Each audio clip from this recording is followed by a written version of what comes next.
sujet de la troisième conférence, c'est le rôle des ibadites dans un objectif qui est très noble, en fait, c'est l'objectif de tous les musulmans, c'est l'union de la communauté.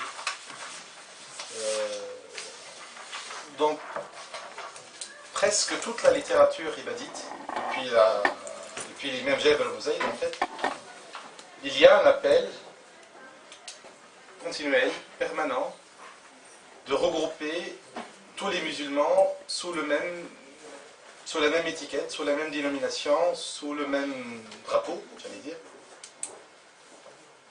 Et donc, au lieu de vous prendre des extraits de ce qu'ont dit les écrivains, les intellectuels ibadites, j'ai préféré montrer ce qu'ils ont fait concrètement pour réaliser cet objectif. Quelles sont les actions? Donc, au lieu de vous parler un peu des différents appels lancés par les intellectuels ibadites, je vais vous parler plutôt des différentes actions, que ce soit des actions intellectuelles. Ils ont mis en place des systèmes, ils ont proposé des modèles de communion, d'union de la communauté. Le premier, c'est... En fait, la pensée ibadite est fondée sur un principe qui considère que les Corans islamiques, ça n'est pas l'état naturel de l'islam et des musulmans. Depuis l'imam Jabir al-Buzayd, les ibadites savent que la création des Corans, ça correspond à un événement historique, Fitna al-Kubra. Et cet événement ne représente pas l'état naturel où les musulmans doivent être. L'état naturel, c'est l'indépendance des musulmans. Un musulman doit vivre en principe libre dans un pays gouverné par les lois de l'islam et surtout vivre sans distinction de courant, malgré les sensibilités. Donc le premier appel ou la première action que les ibadites ont accomplie pour réaliser l'objectif de l'union de la communauté, c'est de dire on bannit, on interdit, on dépasse l'appartenance à des courants, au profit de l'appartenance à l'islam. C'est pour ça qu'ils s'appelaient entre eux, non pas ibadites au départ, c'est al-Muslimoun ou Ahl-Da'wa. Ils se considèrent comme des musulmans et non pas comme des ibadites qui s'opposent à d'autres courants. Et ça, on le voit en 1326, en fait, c'est un événement marquant pour moi. Donc en 1905, c'est le calendrier chrétien. Un groupe d'intellectuels a envoyé une lettre à l'imam Nur-ad-Din Salimi, lui demandant d'apporter des réponses à un ensemble de questions. Première question. Pensez-vous que la principale raison à la discorde est l'existence des courants? Plusieurs courants. Première question. Deuxième. Est-il possible de réunir ces courants? Troisième et dernière. Si ce regroupement de tous les courants est envisageable, quel serait le moyen le plus simple et le plus rapide pour y parvenir? Donc on a posé, c'est une des figures vraiment très importantes de l'ibadisme. La réponse de l'imam Salim est courte, brève, très claire.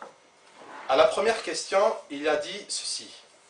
La source de la discorde entre les musulmans est effectivement, donc il confirme, c'est d'ailleurs une position, un point de vue qui n'est pas seulement ibadite. Plusieurs courants, plusieurs intellectuels musulmans pensent que la discorde, le conflit, le désaccord entre les musulmans est dû principalement à la pluralité des courants. Donc l'imam Salim confirme, la réponse c'est la source de la discorde entre les musulmans, c'est effectivement la pluralité des courants et les divergences de point de vue. Sa réponse à la deuxième question, est-il possible de réunir les courants? Il dit, réunir la communauté autour du message initial de l'islam est théoriquement possible, concrètement impossible.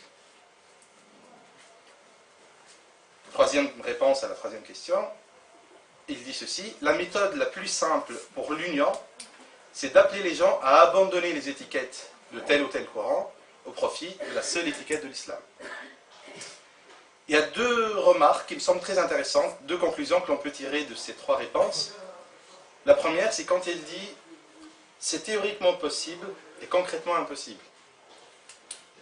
Malheureusement, quand on parle des objectifs de l'union de l'islam, tous les musulmans sont pour l'union. Malheureusement, très peu de musulmans font concrètement quelque chose pour l'union. Donc on est bien entre deux mondes, un monde théorique où tout est bien, l'objectif, tout le monde est d'accord pour atteindre cet objectif, mais on sait que concrètement, c'est impossible, c'est vraiment très difficile d'atteindre cet objectif. Pour des raisons historiques, pour des raisons politiques, c'est très difficile d'atteindre cet objectif. Et partir d'une vision réaliste, ça me semble un bon point de départ. Parce que si on dit, il n'y a pas de problème. L'objectif d'unir les musulmans, c'est réalisable. C'est comme si on faisait abstraction de la réalité, on évitait de regarder la réalité en face. Or, la première condition pour qu'on puisse changer la réalité, qui est la pluralité du Coran, c'est vraiment de la regarder en face et d'en faire un problème. Et la réponse me semble d'un réalisme qui est plutôt optimiste, parce que quand on entend Cheikh Nourdine Salimi dire c'est concrètement impossible, on pourrait croire que c'est une vision pessimiste, qu'il n'est pas très optimiste quant au fait d'atteindre cet objectif. Ça me semble plutôt l'inverse. C'est plutôt une attitude qui affronte le problème et qui confirme dans un premier temps le fait que la source principale de la discorde entre les musulmans, c'est effectivement la pluralité du Coran. De dire que c'est concrètement très difficile, voire impossible. Et sa troisième réponse me semble très intéressante, ça montre bien cet optimisme et ce réalisme. La méthode la plus simple, c'est d'abandonner cette appartenance à des courants. Abandonner, ça ne veut pas dire que les différentes sensibilités, les différentes interprétations, les différentes lectures du Coran, de la Sunna du prophète, on les oublie, on les néglige, on les occulte. Parce que de toute façon, elles seront là, c'est plutôt un signe de richesse. Bannir cette appellation, ça ne veut pas dire cela, ça veut dire se comporter par rapport à ses frères musulmans, à ses sœurs, d'abord et surtout en tant que musulman, et non pas en tant qu'appartenant à telle école de pensée, appartenant à tel pays, appartenant à tel courant islamique.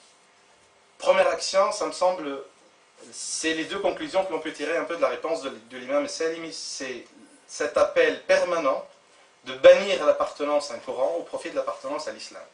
Ce qui explique au départ de l'école de pensée ibadite, on s'y considère toujours plutôt comme des musulmans que comme des ibadites. Ça leur a été un peu imposé l'appellation ibadite. Quand on regarde Musnad al-Imam Rabia, qui est la référence absolue des ibadites en matière de hadith, l'action concrète, ça n'est plus une action intellectuelle, ça n'est plus une réponse, une suggestion, un appel. C'est plutôt le fait de dire, à l'époque de la fitna, il y a eu plusieurs hadiths mawdou'a. On a créé des hadiths sur lesquels on s'est appuyé pour juger, pour avoir décidé de tel sujet ou tel autre. Quand on sait que les ibadites s'appuient sur une référence qui est la plus authentique, on sait que le fait de prendre pour référence ce type d'ouvrage, ça ne laisse aucun doute sur les décisions que l'on peut prendre par la suite. Le fait de s'appuyer, ça pour moi c'est un signe d'appel à l'union, c'est s'appuyer dans son comportement, dans tous les jugements que l'on peut avoir et qui émanent de la compréhension des hadiths, sur un livre authentique. Quand on s'appuie sur un hadith da'if, un hadith sahih, musnadam, cette pluralité crée le doute. Et le doute s'est installé depuis le moment de la fitna. La réponse à cela, pour moi, ça me semble une réponse très intéressante. Le fait de s'appuyer dans tous les jugements, dans tous les points de vue que l'on peut avoir sur les sujets de croyance, de culte, les sujets de société, les sujets politiques, sur une référence absolue, ça ne laisse, il n'y a plus de risque que la discorde, que le conflit, que le doute s'installe au sein de la communauté. C'est très important au point de vue de la croyance, au point de vue du culte, surtout de la pratique du culte. Tous les hadiths de l'imam Musnad, ce n'est pas par hasard que les ibadites s'appuient sur le hadith de l'imam Musnad. Il y a plusieurs témoignages, j'ai lu en fait plusieurs témoignages qui disent que ceux qui ont apporté le témoignage disent qu'ils n'ont jamais entendu un hadith douteux, un hadith faïf rapporté par un ibadite. Ça montre bien un peu le souci. Dans l'intervention de ce matin, on insistait, on mettait l'accent sur le fait que les ibadites étaient toujours soucieux de préserver un trésor. Ils étaient très attachés à la tradition, à la sunna, à un trésor qui est le message de l'islam. Et le fait de s'appuyer uniquement sur des hadiths authentiques confirmés par 3 sources, ça me semble une attitude qui œuvre pour la communauté et non pas pour les... Ça néglige un peu le côté conflit, les différences, ça met de côté un peu les différences pour se réunir autour d'une référence partagée confirmée par 3 sources et partagée par tous les musulmans. Je ne connais pas un hadith rapporté par Musnad Imam Rabi' qui soit remis en question par n'importe quel autre musulman appartenant à n'importe quelle autre école. Troisième action, troisième aspect que l'on peut mettre en avant en rapport avec le rôle des ibadites dans l'union de la communauté, en matière de législation cette fois. La législation ibadite, ce n'est pas un dogme. Les ibadites ne se sont jamais interdits dans leur jugement, dans leur jurisprudence, de faire appel, quand c'est nécessaire, quand il le fallait, à des points de vue, à des idées qui viennent d'autres courants. En fait, c'était des législations, des jugements où la recherche de la vérité, la recherche d'un jugement juste, adéquat, l'emporte sur l'appartenance à un courant ou à une école de pensée. Et il arrive même, il est arrivé plusieurs fois dans l'histoire ça se trouve dans la littérature ibadite, qu'un intellectuel ibadite s'oppose à ce qui est communément admis par les partisans de son école,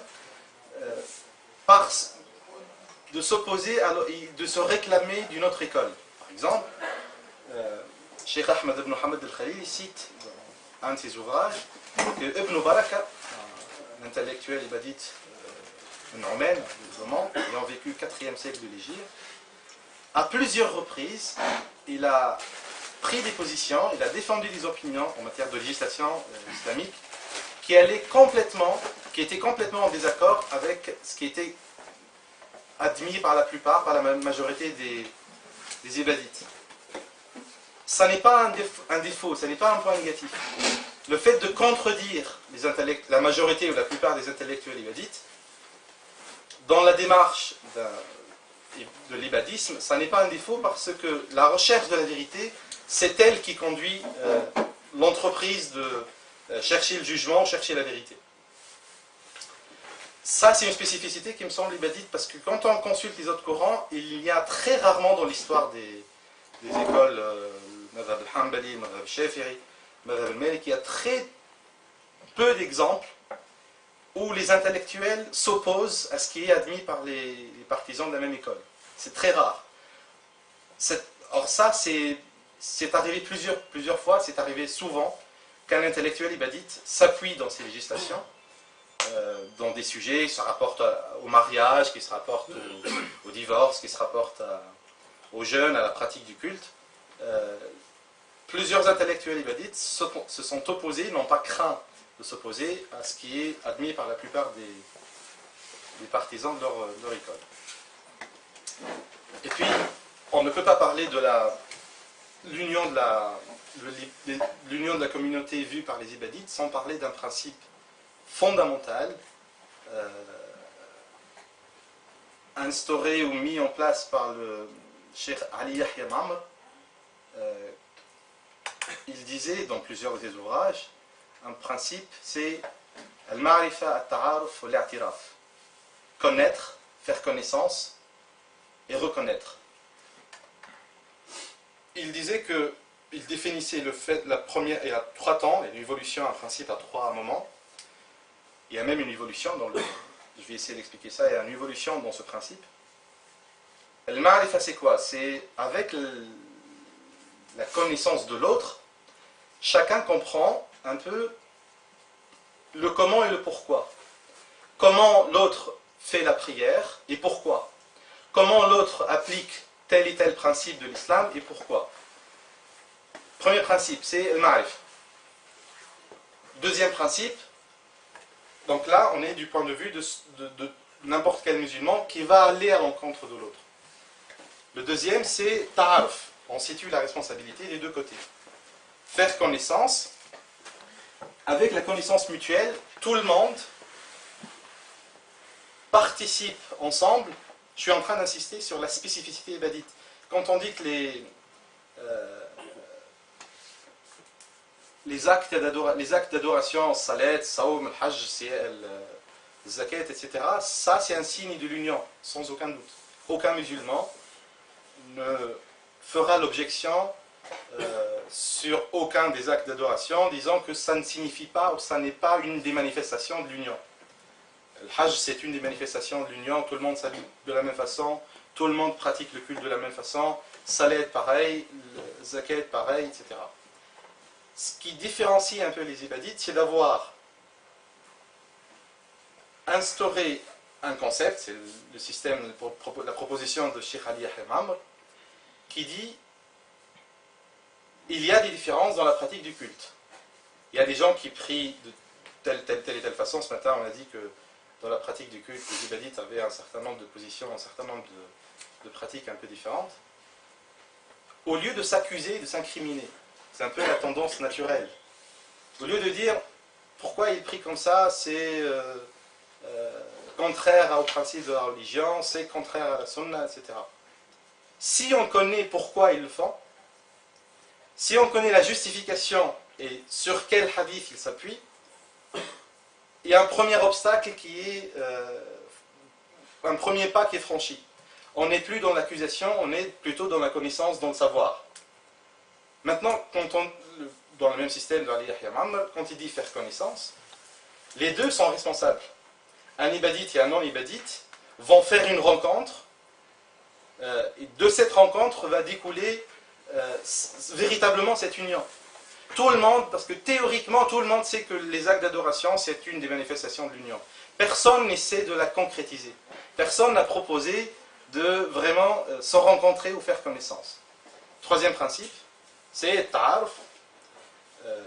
Cheikh Ali Yahya Amr définit ta'aruf comme le fait que chacun accepte que d'autres empruntent des chemins différents et surtout leur accorder les mêmes droits que ceux qu'il s'accorde lui-même.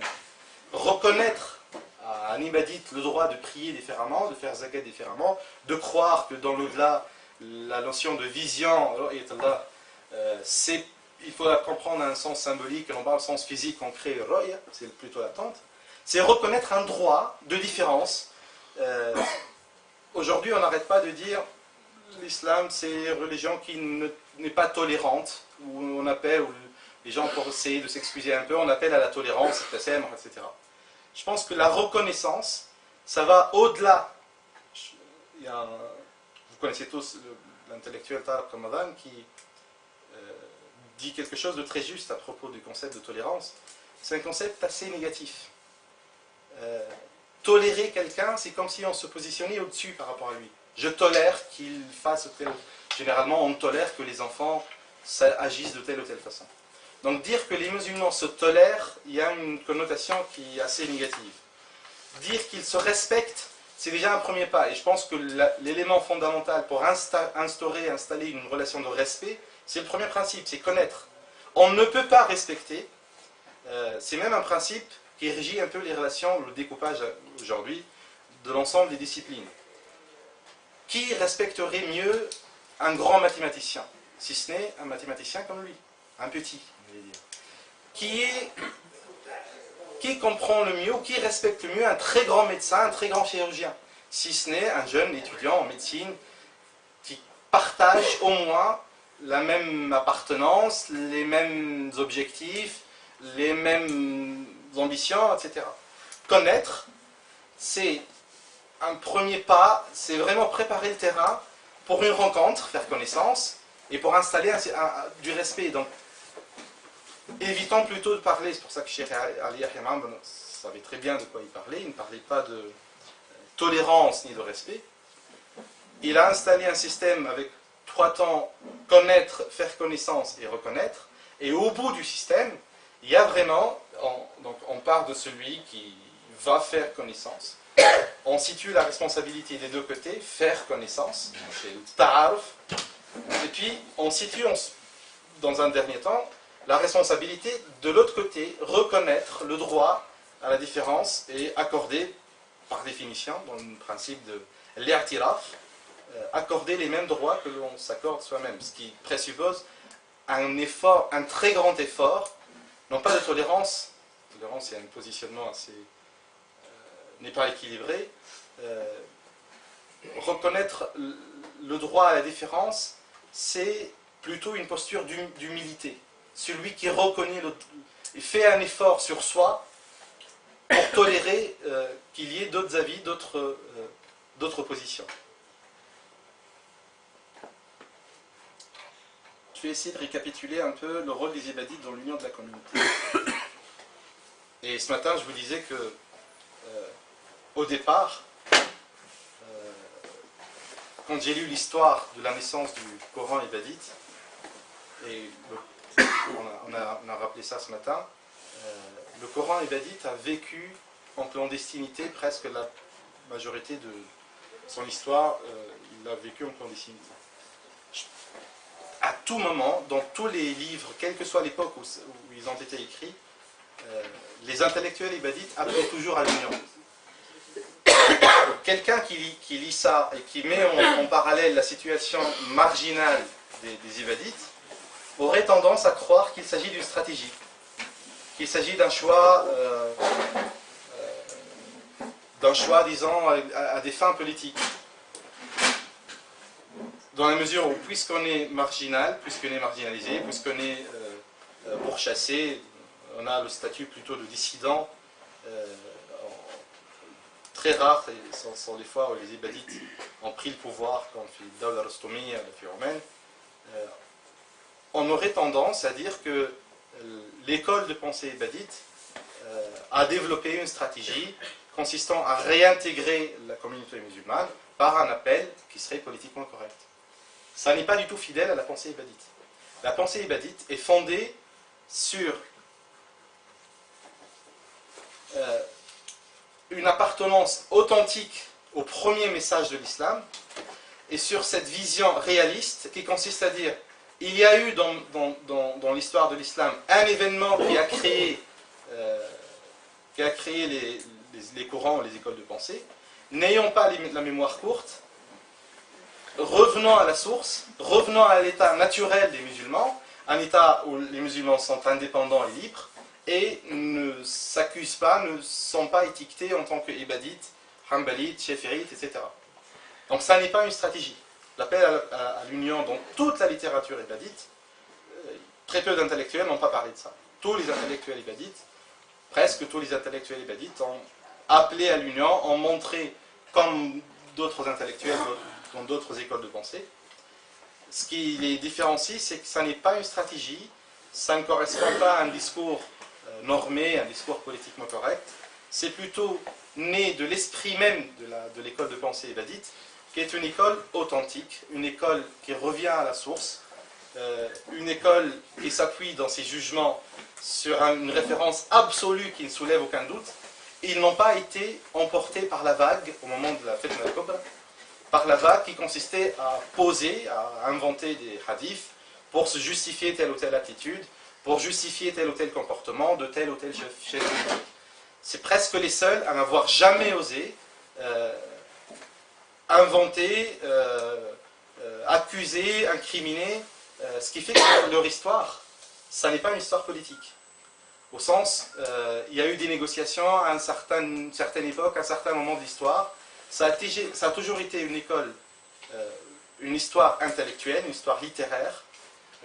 On a toujours essayé d'évoluer dans le sens des idées et non pas dans le sens des événements, des faits. Et donc l'appel à l'union, pour moi, il est intrinsèque, il est inhérent à la pensée même ibadite. On la voit dans la réponse je vous ai donné de l'imam Nourdin Selimi, qui a cette vision réaliste, en disant que malheureusement, concrètement, cette union est presque impossible, mais elle reste envisageable si on décide de ne plus évoquer un peu cet événement malheureux dans l'histoire de l'islam, et de revenir à la source. Et puis ce principe qui pour moi est essentiel, c'est une proposition qui me semble, avec cette évolution à 3 temps, vraiment fondamentale. Tous les musulmans gagneraient d'abord à comprendre et ensuite à appliquer ce principe. C'est connaître. C'est une démarche qui s'applique en fait, quelle que soit la civilisation, quel que soit le contexte historique. Si on veut, et c'est d'ailleurs la responsabilité de tout musulman, si on veut agir, intervenir dans n'importe quelle société où on se trouve, à n'importe quel moment historique, un musulman ne doit jamais vivre à la marge de la société. On doit connaître. Les juristes, les muftines, on ne doit pas prononcer une fatwa sans qu'il y ait cet équilibre entre comprendre la réalité, connaître la réalité, et être fidèle, être authentique aux sources. Je pense que le premier principe est fondamental pour l'union des musulmans. Il faut connaître. Il faut que les ibadites connaissent l'ibadisme, connaissent l'histoire, les valeurs, les principes fondamentaux de leur courant, que cette connaissance soit partagée par tout le monde. Il faut qu'ils fassent connaissance avec les autres courants. Il n'y a pas que des erreurs, il n'y a pas que des différences. Il y a beaucoup plus de choses qui rassemblent que de choses qui nous éloignent un peu les uns des autres. Et l'aboutissement de ce principe de Cheikh Yahya Mu'ammar, c'est de dire, vers la fin, on va reconnaître, on va adopter une démarche d'humilité, tawada, pour dire qu'à la fin, on reconnaît à l'autre cette différence-là. Donc on ne part pas de la différence, on part d'une connaissance, on se connaît, c'est la base d'un dialogue, d'une rencontre, faire connaissance, ta'aruf, ou l'a'tiraf, en passant, vous voyez bien que ça aussi c'est marquant un peu dans l'histoire du bouddhisme, ça a toujours été des poètes, des grands hommes de lettres.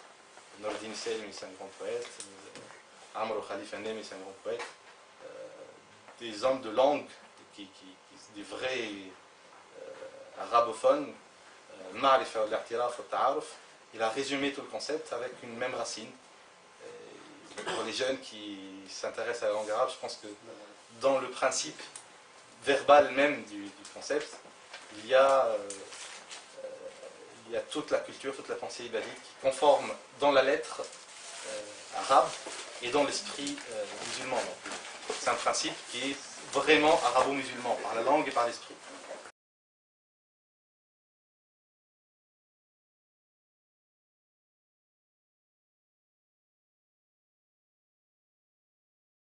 بسم الله الرحمن الرحيم الحمد لله رب العالمين والصلاة والسلام على أشرف الأنبياء والمرسلين سيدنا محمد وعلى آله وصحبه وسلم تسليما كثيرا دائما مباركا فيه. أيها الإخوة والأخوات السلام عليكم ورحمة الله تعالى وبركاته وبعد. Je suis très étonné d'écouter mon frère Tawfiq.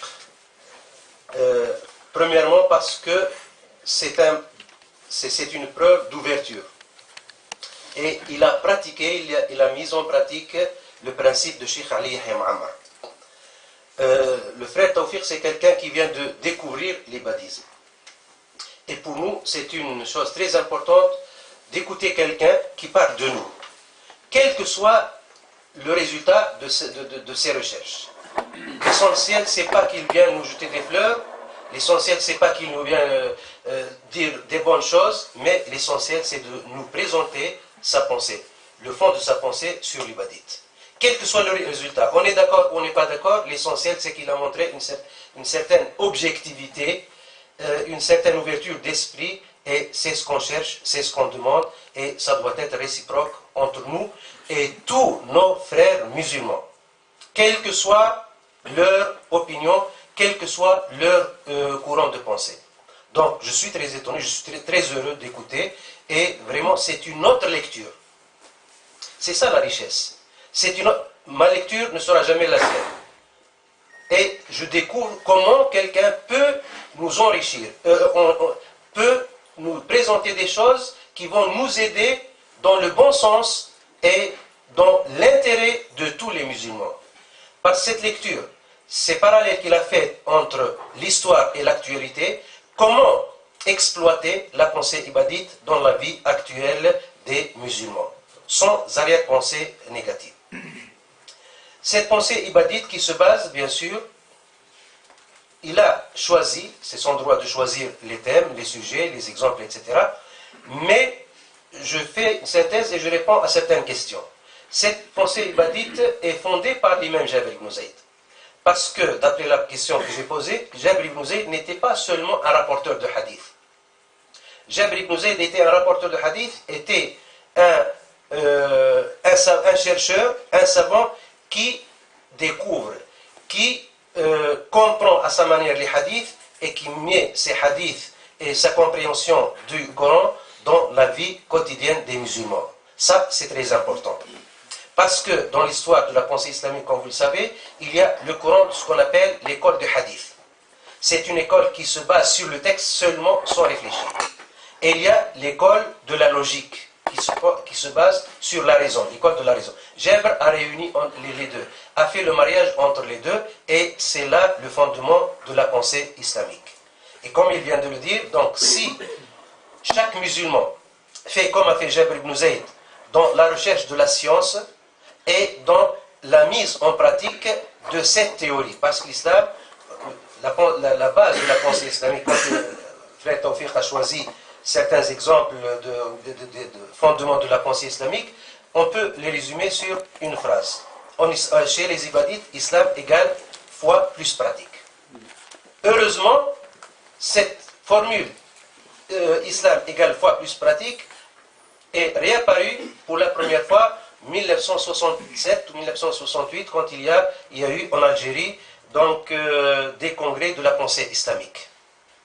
Et maintenant, tous les musulmans presque insistent sur cette formule, donc islam égale foi plus pratique. Mais pour les ibadites, c'était dès les premières années de leur existence. L'histoire des ibadites, ce n'est pas une histoire politique. Je reviendrai à ce sujet. C'est une histoire de la pensée humaine. C'est une histoire des idées. Et c'est pour ça, quand vous consultez un livre d'histoire, et je reviens sur ce mot ibadite, vous n'allez pas trouver des événements personnels. Vous n'allez pas trouver des dates. Par exemple, tel alim, tel savant est né. On ne trouve pas parfois le lieu de sa naissance, en général. On ne trouve pas la date de sa naissance. On ne trouve pas les événements matériels et politiques qu'il a fait, mais on trouve seulement l'histoire de ses pensées. Qu'est-ce qu'il a présenté?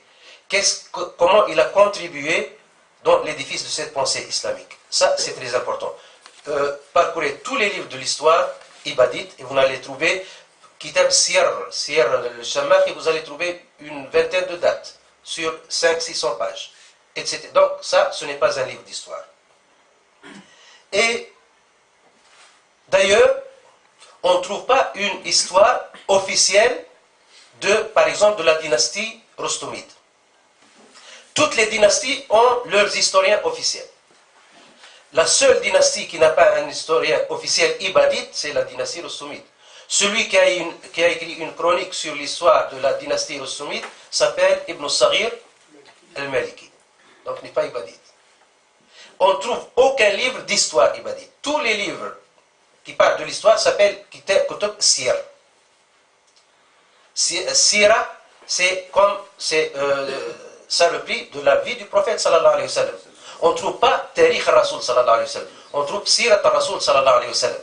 Ces livres de Sira, parfois au singulier, parfois au pluriel, parlent de toute la société ibadite. Fait très frappant dans ces livres, c'est la présence de la femme. Qu'on trouve nulle part ailleurs comme c'est présent dans ces livres d'histoire. Et le rôle qu'a joué, ou bien qu'ont joué les femmes dans la société ibadite. Le temps ne le permet pas, sinon je peux donner des exemples concernant le rôle vraiment des femmes anonymes. Parfois on cite le prénom sans plus, et on cite le rôle qu'ont joué ces femmes dans la vie de tous les jours de ces musulmans.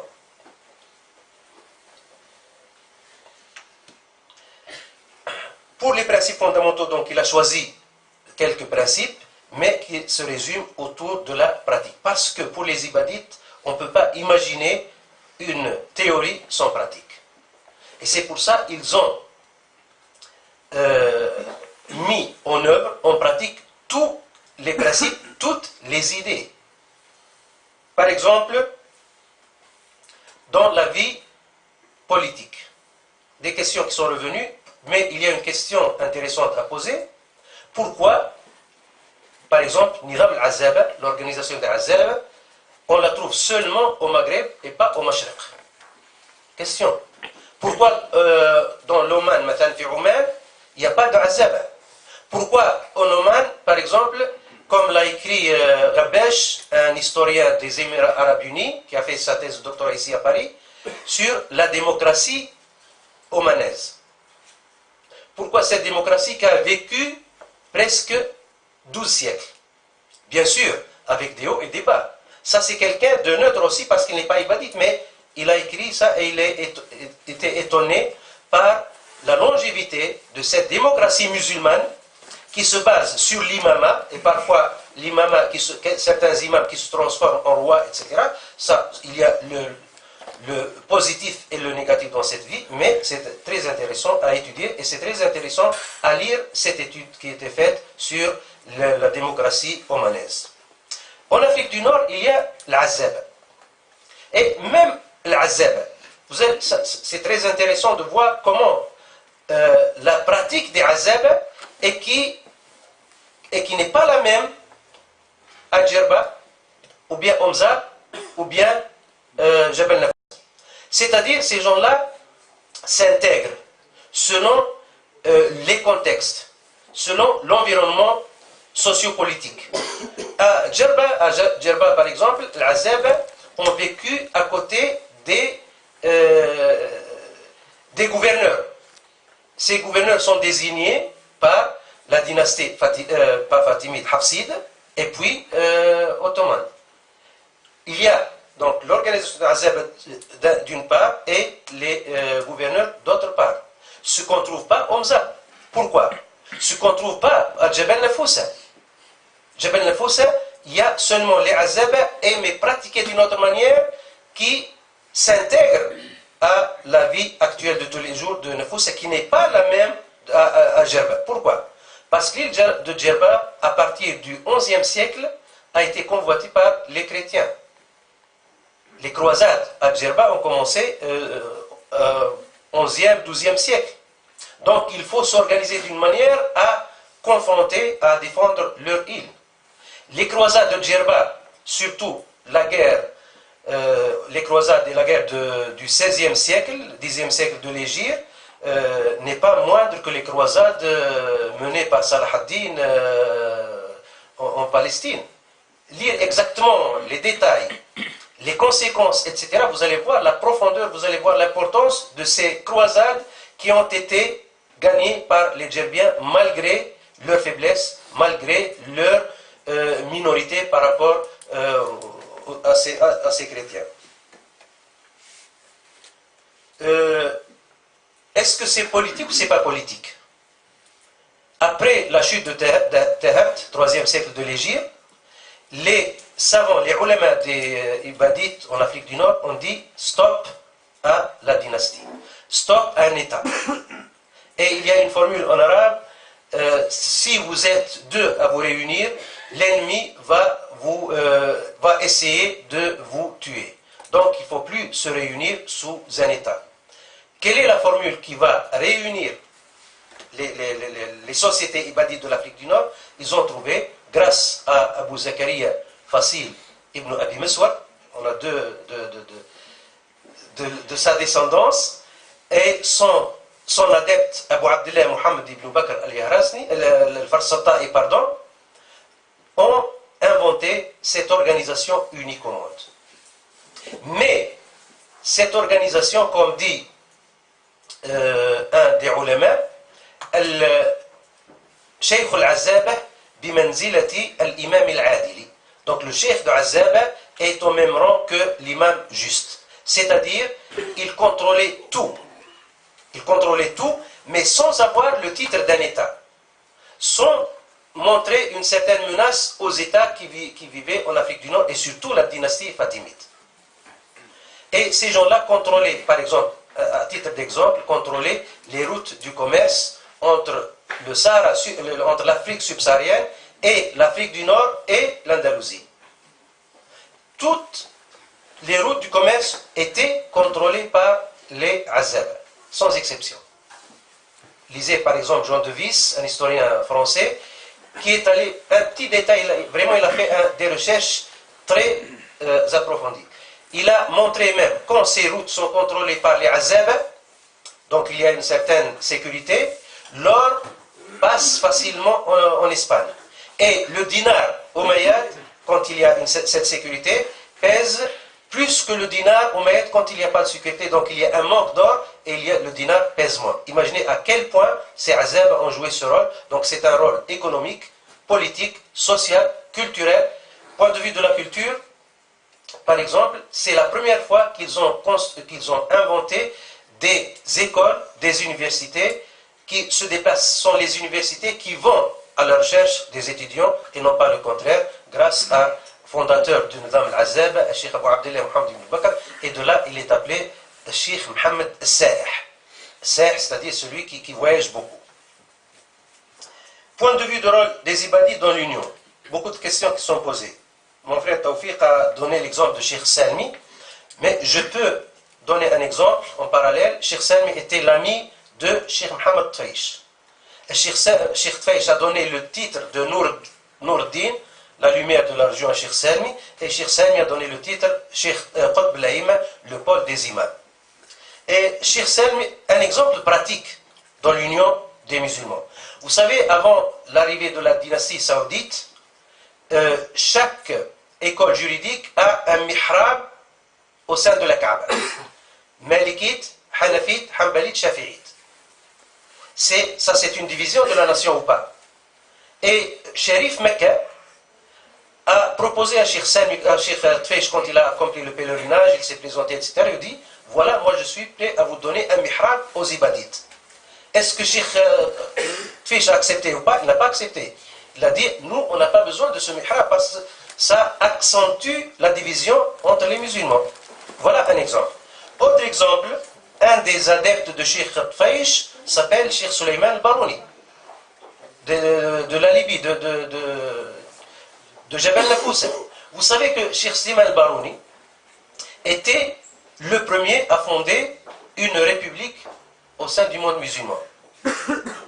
C'était en 1920 à Tripoli. Et cette république s'appelle Al-Jumhuriyya al-Tarablsiya, la république de Tripoli.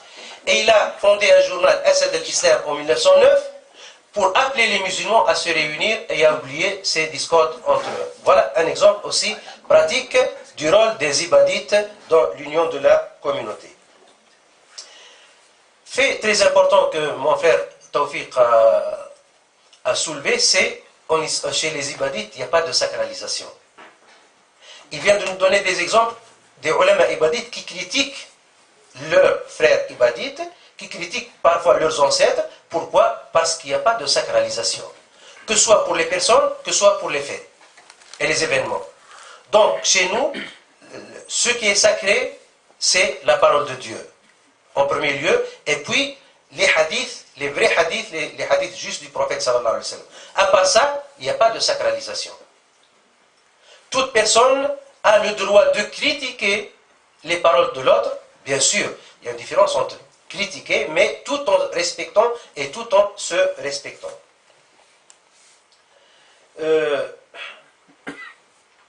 Un autre sujet actuel aussi de l'union, parce que éliminer tous les courants, toutes les écoles juridiques, c'est impossible. Ça a commencé avec Mustafa Shak, un penseur égyptien qui a écrit un livre, Islam bila madhab. Islam sans écoles juridiques ou bien sans courant, etc. Impossible. Mais quelle est la solution? La solution, c'est de bien s'entendre et de pratiquer la théorie de Cheikh Ali Yahya Muammar que Tawfiq vient d'expliquer convenablement. Il y a eu en 2007 un congrès de rapprochement entre les écoles juridiques musulmanes qui s'est déroulé à Doha, en Qatar. C'est un congrès qui se répète à peu près tous les ans, bien tous les 2 ans.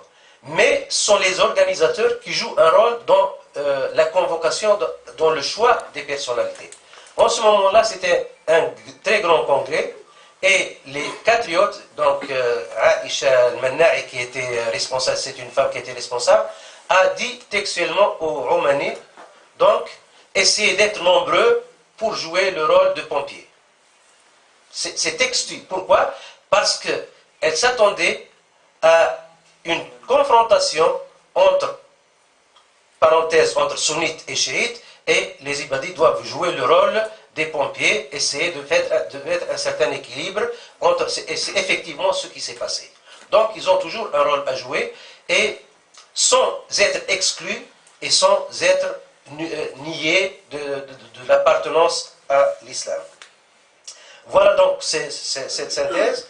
Et moi, ce qui m'intéresse ici, ce n'est pas l'unanimité dans les opinions. Ça, c'est pas important, et c'est un mauvais signe si on est tous unanimes sur tout ce qu'on vient de dire, sur tout ce qu'on vient d'écouter. Mais le résultat le plus positif, à mon sens, à mon avis, c'est de soulever ces problèmes. C'est cette pluralité dans les idées.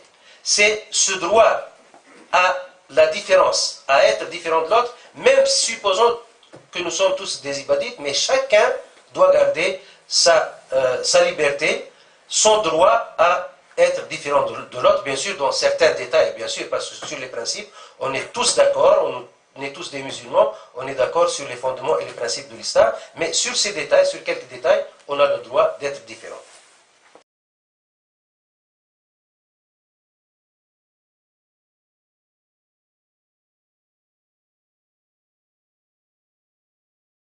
Projet de recherche. C'est aussi projet de recherche. Hein? Donc, je vois beaucoup de jeunes, des universitaires, etc. Il y a beaucoup de sujets de recherche au sein de l'ibadisme. Historiquement, les premières recherches qui ont été faites ici en Europe. En France, surtout en France et en Angleterre. En Tunisie, ces recherches ont commencé tardivement. Bien sûr, tout est relatif. Hein. On commençait au sein de la faculté des lettres, au début au sein de la faculté de Zaytoun et de la théologie, et puis au sein de la faculté de lettres, Cheikh Farhad Jabir a joué un rôle très important, et à nos jours, il y a des jeunes chercheurs, djerbiens et non djerbiens, qui s'intéressent à l'ibadisme. Ici, en Europe aussi, en France, il y a. Mais moi, ce que je veux, c'est que nos jeunes s'intéressent, et ils ont un terrain qui est encore vierge. Je vous dis, on vient de découvrir encore des manuscrits qui datent du IIIe siècle. Ces manuscrits ne datent pas du IIIe siècle, mais l'auteur de ces manuscrits vivait au IIIe siècle. Abu Muhammad Abdullah ibn Yazid al-Fazari. Et on a trouvé, c'est l'imam d'une tendance qui est appelée Nouka au sein de l'Ibadiyya, mais c'est une tendance qui était très mal vue et qui était jugée d'une manière très injuste. Pourquoi? Parce qu'on n'a pas les sources, on n'a pas les livres de cette tendance. Maintenant, on vient de découvrir au moins 6 livres de Abdullah ibn Yazid al-Fazari qui datent du 3e siècle de l'Hégire. Donc c'est très ancien. Alors, ces livres, ces manuscrits et d'autres manuscrits vous attendent à faire des recherches, à faire des études, et vous aurez donc les mérites d'être les premiers à faire découvrir cette pensée aux autres, que ce soit aux musulmans ou bien aux non-musulmans. Autre chose, par exemple, comme projet de recherche, Frère Soufiane s'intéresse, donc il est, bon, c'est pas bilingue, il est trilingue ou même plus, mais il est fier de parler le Lougha al-Amazighiya. Je vous dis qu'on a actuellement à Djerba un manuscrit, peut-être certains parmi vous connaissent Mudawwanat Abi Ghanem al-Khurasani. C'est un livre, c'est un recueil de fiqh, de hadith, etc., qui date il y a des savants qui dataient du 2e siècle de l'Hégire. Ce livre, Mudawwanat Abi Ghanem al-Khurasani, est traduit en berbère. Et on a actuellement, donc, ce manuscrit, un gros manuscrit comme ça, il y a 600-700 feuilles, qui est traduit, donc il y a une ligne en arabe et une ligne en berbère nord-africain. dire bien ou autre, ça n'a pas d'importance. Voilà donc aussi des projets de recherche. Et peut-être, donc je laisse aussi l'occasion à mon frère Tawfiq, parce qu'il est dans ce domaine plus que moi, donc, qui va nous parler de ces projets. L'essentiel, c'est allez-y, la porte est ouverte devant vous, et nous sommes prêts à vous aider, à vous fournir tout ce qu'il faut comme matière première. Donc, vous n'avez plus rien qu'à jouer le rôle de chercheur et arriver à des résultats. Je vois quelqu'un qui sourit ici parce qu'il est dans le domaine, et j'espère vous voir nombreux. Wassalamu alaikum wa rahmatullahi wa barakatuh.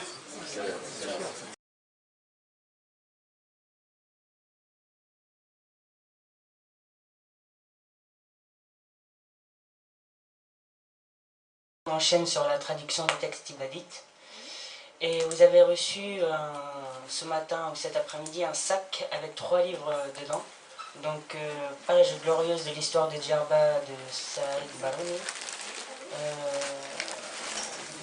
un livre de Cheikh Ahmed bin Ahmed Khalili, et le dernier qui est Ali Yahya Muhammad. 2 livres d'Ali Yahya. Et 2 livres de Ali Yahya Muhammad. Donc ces livres ont été traduits par le frère Tawfiq, et il se propose dans cette conférence de présenter un peu sa méthodologie et les difficultés qu'il a rencontrées dans ses projets de traduction. Je vous parlerai, avant de répondre à toutes les questions qui ont été posées, de la vraie problématique de traduction, de comment traduire les textes ibadites ou les textes qui parlent de la civilisation arabo-musulmane. Je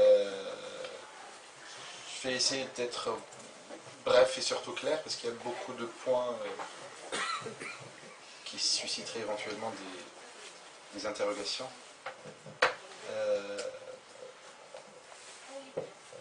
D'abord un constat, la traduction. Quand on traduit un texte, quelle que soit la langue source et la langue cible, il y a nécessairement un déficit. Dans le fait de transposer les idées d'une langue à une langue, il y a nécessairement, c'est inévitable, l'exercice même de la traduction est un exercice où il y a de la déperdition inévitable. Ceux qui soutiennent donc que la traduction, on peut traduire parfaitement, fidèlement, tout ce que vous voulez, c'est une vision absolue de la traduction que je ne partage pas, qui n'est pas partagée par l'ensemble des traductologues, ou ceux qui travaillent dans l'exercice de la traductologie. C'est la science qui étudie les traductions, dans les stratégies de traduction, etc. Donc ça, c'est juste un constat de départ. Ça ne doit pas nous décourager de traduire, de porter le message ibadite, islamique, dans d'autres langues. Ça n'a d'ailleurs pas été ça n'a jamais été interdit de traduire le Coran, c'est même préférable, c'est un exercice qu'il faut encourager, qu'il faut faire. Pourtant on sait que par définition un texte coranique c'est un miracle, du point de vue strictement linguistique, de la langue arabe. Le miracle des musulmans, contrairement aux autres religions, c'est un miracle de langue qui a cette spécificité, que c'est un miracle qui dure tant que l'humanité existe. Ce n'est pas un miracle qui a été un événement donné de l'histoire de l'humanité et qui donc disparaît avec l'époque où ce miracle s'est produit. Donc c'est un miracle qui nous concerne à toutes les époques. On est responsable de traduire, de porter le message, de transmettre toutes les valeurs qui se trouvent dans le texte. Ce que je vais vous dire, c'est en 3 points.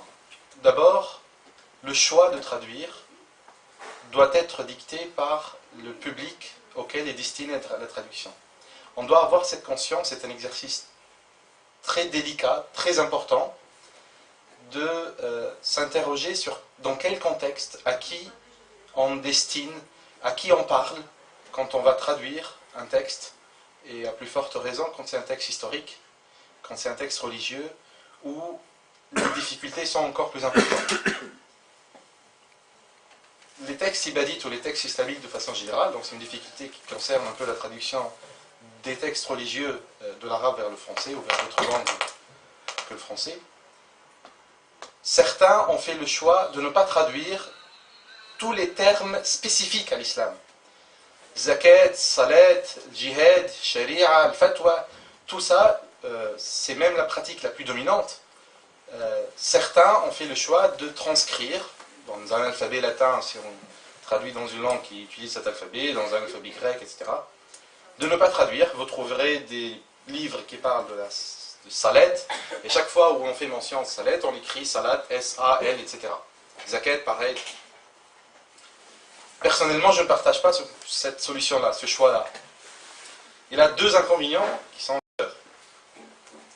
Le premier, c'est si on fait ça systématiquement, à chaque fois que l'on parle d'islam, on va associer de façon systématique l'islam à une époque très lointaine, à des concepts bizarres, intraduisibles, et on va développer un imaginaire contraire à l'esprit de l'islam. L'islam n'appartient pas à un contexte historique. Il appartient à... C'est un message universel du point de vue géographique et historique. Donc faire ce choix, c'est participer à une vision qui n'est pas celle de l'islam. Et surtout, c'est se donner à ceux qui ne nous aiment pas beaucoup les moyens de nous attaquer plus. Je prends l'exemple de la langue française. Si on traduit un texte religieux qui parle du concept ibadite, Jumla, l'Walaya ou al-Bara'a, ou des concepts plus généraux, le zakat, salat, etc. Le fait de les transcrire tels quels dans un texte en français, ça encourage le mouvement qui est actuellement en place depuis à peu près une dizaine d'années, où on remarque, les spécialistes du français remarquent qu'il y a une quatrième vague de ce qu'on appelle les emprunts, les mots d'origine arabe qui entrent dans les dictionnaires français. Et la dernière vague, contrairement aux trois premières, la première, ça a été une vague scientifique. Tous les mots chiffres, ça vient de Sifr. Algèbre, ça vient de Ilm al-Jabr. Algorithme, ça vient de Khawarizmi, etc.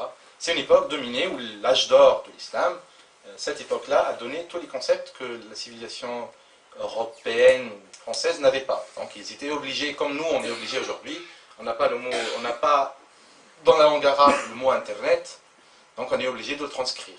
On emprunte un mot qui ne fait pas partie de notre langue. Ce mouvement était l'inverse dans la première vague des mots français d'origine arabe. Ce qui m'intéresse dans la quatrième vague, c'est une vague presque à 100% religieuse. Tous les termes qui sont entrés ou sont en cours d'être empruntés par le français qui viennent de l'arabe, à 100% c'est un vocabulaire religieux. Et ce n'est pas n'importe lequel. C'est des termes comme madrasa, on écrit tel quel en français, niqab, jihad, sharia, mujahideen, etc. Je ne pense pas que c'est de bonne foi d'emprunter ces termes-là. D'autant plus que vous allez remarquer dans à peu près 5-6 ans, ces mots-là vont figurer dans le Petit Robert. Aujourd'hui, ils ne sont pas dans le Petit Robert, le dictionnaire de référence de la langue française. Et vous allez voir que le sens de ces mots-là qui sont empruntés de l'arabe vont changer. Si vous prenez le mot madrasa, en arabe, c'est école, un établissement d'enseignement. Il y a certains dictionnaires sur Internet qui ont déjà fait le pas d'intégrer ces mots-là en français. La définition, c'est établissement d'enseignement dirigé par des religieux. Et ça ne m'étonnerait pas que plus tard, 2-3 ans, ça sera une école de religion, une école religieuse. Avec un arrière-fond de pensée, une école religieuse extrémiste qui forme des jeunes radicaux. Donc, vous voyez l'inconvénient de... Nous, on participerait à ce mouvement-là. À ce mouvement qui, au lieu de rapprocher, d'utiliser des termes dans la langue d'origine vers laquelle on traduit, on va garder cette atmosphère bizarre d'une culture qui vient d'ailleurs, au lieu de traduire les termes dans n'importe quelle langue, en allemand, en anglais, en français.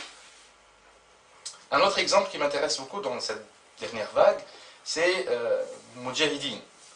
Ce mot a fait son entrée en français à la fin du 19e, début du 20e siècle. Pas ce mot Mujahideen, il y avait djihadiste. À l'époque du début du 20e siècle, 1905, la première date officielle où ce mot figurait dans le dictionnaire de langue française. On a utilisé la racine djihad, qui existait bien avant, fin 19e, et on a ajouté ce qu'on appelle en grammaire un suffixe, un ist. Djihad, ist, ça donne djihadiste. Ist, c'est un mot français. Socialiste, communiste, marxiste, etc. Ist, c'est un ensemble de lettres qui forment des mots. Sauf qu'aujourd'hui, on ne veut plus garder ça. Aujourd'hui, c'est le mot mujahidin. Donc, au lieu d'avoir le pluriel français, ist, on a supprimé ça, on a remplacé par le pluriel in. الناشطين في صيغة الجار والمجرور الناشطين النقابيين مجاهدين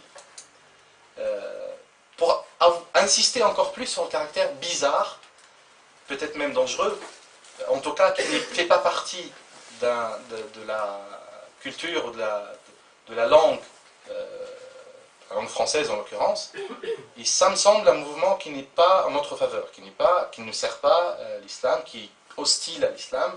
Le fait de ne pas traduire ces mots-là va ancrer encore plus, en tout cas va conforter ceux qui défendent la thèse du choc des civilisations, entre une civilisation ou l'incompatibilité entre les civilisations. Deuxième solution, donc première, c'est ne pas traduire ces termes-là. Personnellement, je ne partage pas ce choix-là. Deuxième solution, c'est traduire les termes saled, zakat, jihad, etc. par un vocabulaire qui n'est pas le même, qui n'a pas la même histoire, par exemple un vocabulaire chrétien. Traduire zakat par aumône, ou traduire verset, traduire ayah par verset, etc. Personnellement, là aussi, je ne partage pas ce point de vue parce que en fait, c'est faux, simplement, de traduire zakat par aumône. Zakat n'est simplement pas l'aumône. L'aumône, dans la religion catholique, c'est un acte de charité libre, qui n'est pas une espèce d'impôt, n'est pas obligé. Celui qui donne l'aumône, c'est quelqu'un qui est charitable, mais qui n'est certainement pas obligé de donner l'aumône, alors qu'on sait que zakat, c'est une taxe. Tous les musulmans sont obligés de s'acquitter de cet impôt. C'est une forme d'impôt. Et ne pas traduire par exemple ayah par verset, c'est transposer un peu une logique de la Bible sur la logique du Coran, alors que, et là aussi c'est une vraie difficulté, ayah c'est signe, c'est plutôt, et ayah ça n'est pas uniquement ayat al-Qur'an, c'est ayat aussi ayat al-wujud, ayat wujud Allah fil ard, c'est tout ce qui est signe de manifestation de Dieu sur terre, parmi les hommes. Donc traduire ça serait faux, puisqu'on ne garde pas le même sens. Les deux solutions ne me semblent pas préférables, en tout cas il y a des inconvénients qu'il faut éviter. La troisième solution, ça a été défendu par plusieurs traductologues, plusieurs islamologues, plusieurs spécialistes qui ont fait l'exercice. L'idée la plus simple, elle est peut-être moins élégante, c'est de traduire par un ensemble de mots. Dans la mesure où le concept n'existe pas dans la langue cible, dans la langue d'accueil. En français, le concept de zakat ne fait pas partie. Cheikh parlait de mihrab. Dans la civilisation française, il n'y a pas de mihrab nécessairement parce qu'ils n'ont pas des mosquées. La religion musulmane a une apparition assez tardive, assez récente. Comment traduire ces mots-là qui font partie d'une culture, d'une civilisation différente, en évitant les deux inconvénients? Ne pas traduire, donc garder ce caractère étranger de la civilisation musulmane, ou traduire par des termes qui sont ancrés dans une autre religion, dans une autre histoire. Simplement, bien comprendre ce que signifie ce mot, ce terme dans la religion, l'islam, ou dans l'école de pensée ibadite, et essayer d'avoir plusieurs mots, des mots composés. Ça serait par exemple de traduire zakat par, on sait que c'est un impôt, on peut dire impôt ou taxe. Zakat a une dimension de tathir al-ruh, tathir al-amwal, purificateur ou purificatrice, impôt purificateur, et ça serait peut-être impôt purificateur légal, puisque c'est imposé par une institution, Bait el-Mal ou les formes d'associations qui sont chargées de récupérer le mot. Donc vous voyez la troisième solution, c'est moins élégant parce que ça fait des mots lents, etc. Ça préserve un peu du caractère bizarre. On ne traduit toujours pas zakat, on ne sait toujours pas ce que signifie zakat si on n'est pas arabisant. Ça évite le caractère approximatif du mot aumône qui ne traduit pas le sens obligatoire de zakat. Et donc on évite un peu les deux travers, les deux difficultés.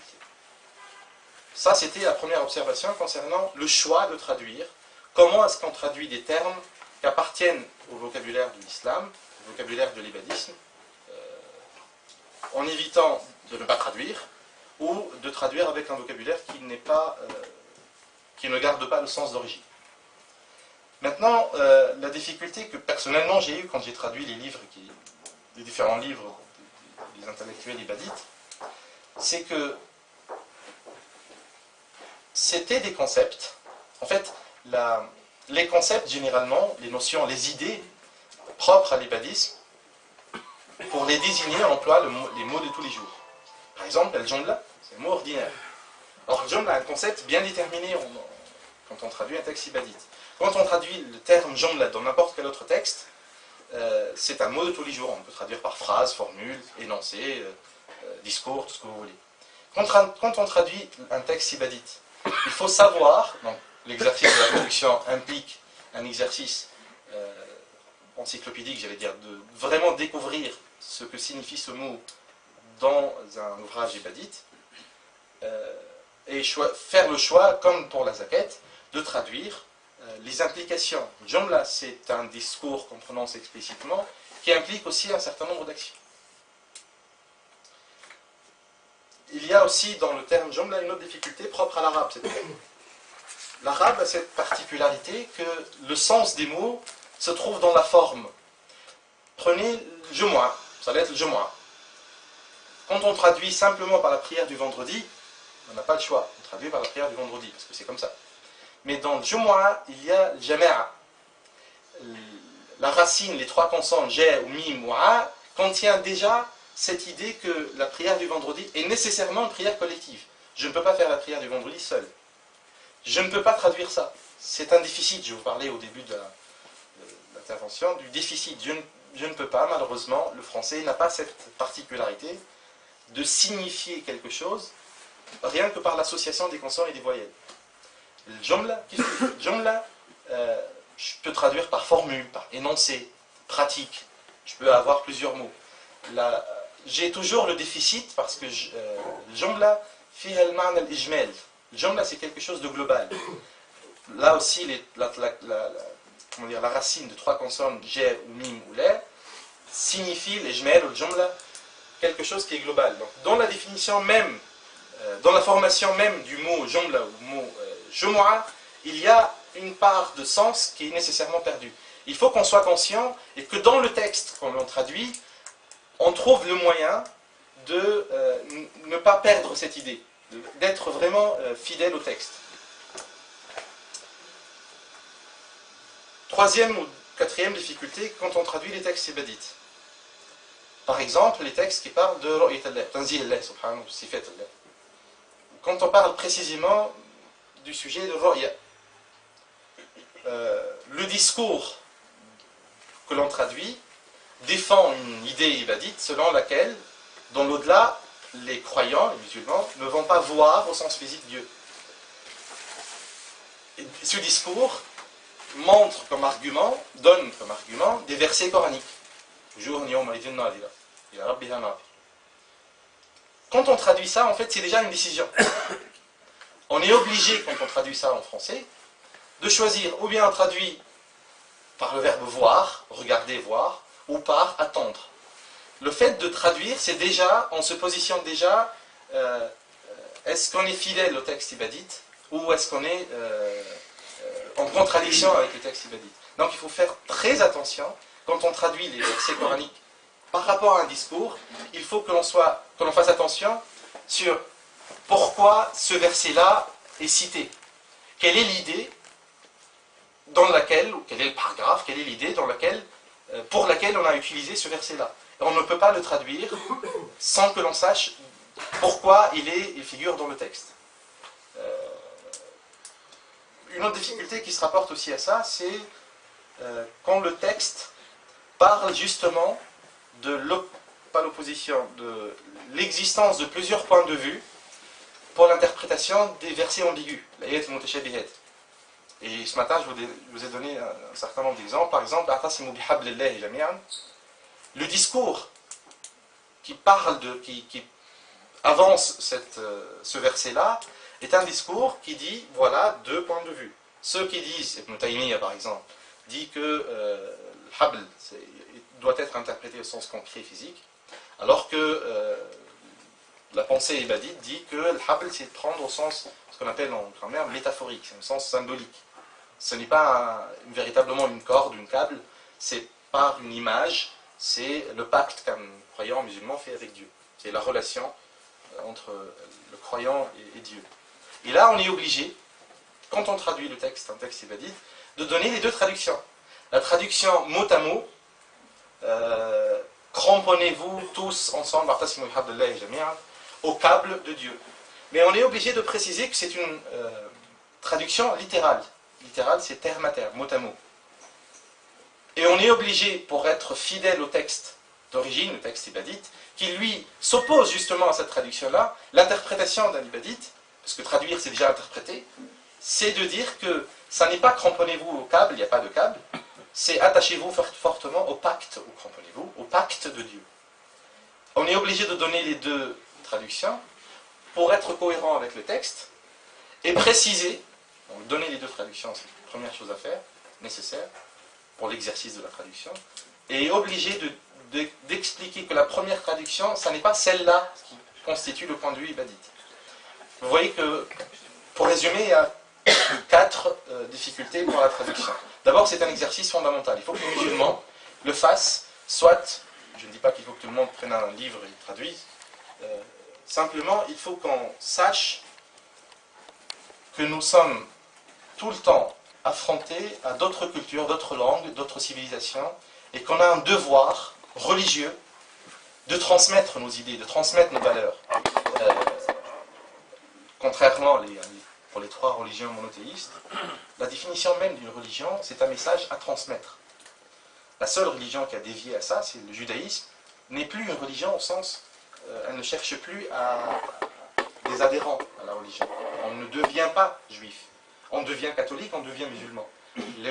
Les catholiques transmettent, diffusent leur message, les musulmans aussi.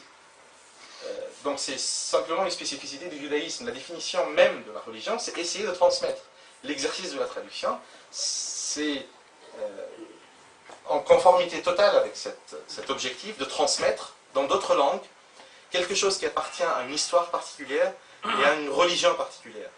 Au lieu d'abandonner, de renoncer, de dire on ne va pas traduire ces termes-là parce que j'ai peur, parce qu'il faut que je sois authentique, il faut que je sois conforme, il faut que je sois un bon musulman, Zakat c'est intraduisible, de toute façon le Coran c'est intraduisible, c'est une attitude contraire à l'esprit de l'islam qui on est obligé de porter, on a le devoir de porter le message, de transmettre. Il faut qu'on traduise le Coran, il faut qu'on traduise les livres qui parlent de l'islam. Mais que l'on sache à qui on s'adresse, quelle est sa sensibilité, quel est le vocabulaire, sans trahir le texte de départ, qu'il est susceptible ou plus à même de comprendre. Première difficulté.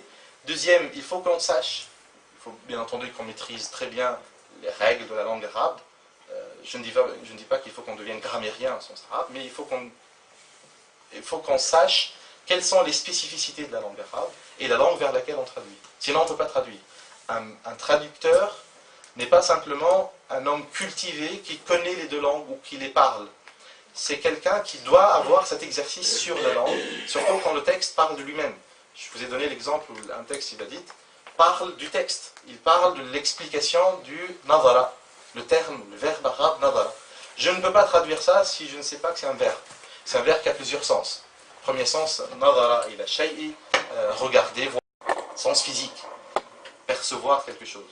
Et un sens non physique, un sens figuré, un sens non concret, c'est attendre, c'est être impatient à voir quelqu'un. Nadara ila shay'i, c'est avoir comme objectif d'atteindre ce quelque chose. Donc il faut bien qu'on soit très vigilant pour la spécificité de l'arabe et de la langue vers laquelle on traduit.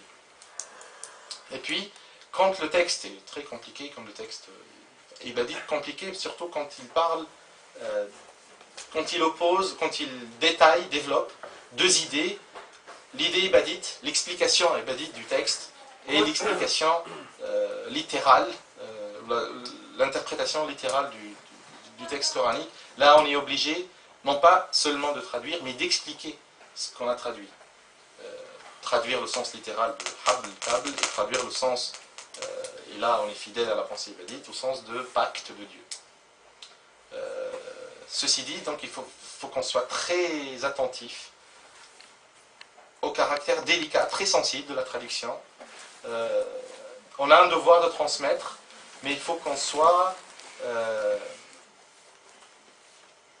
il ne faut pas qu'on abandonne cet exercice, que l'on renonce, ou que l'on tombe dans le travers de transposer sans réfléchir, sans bien connaître sa religion et le système de pensée ou l'idée que l'on essaie de traduire.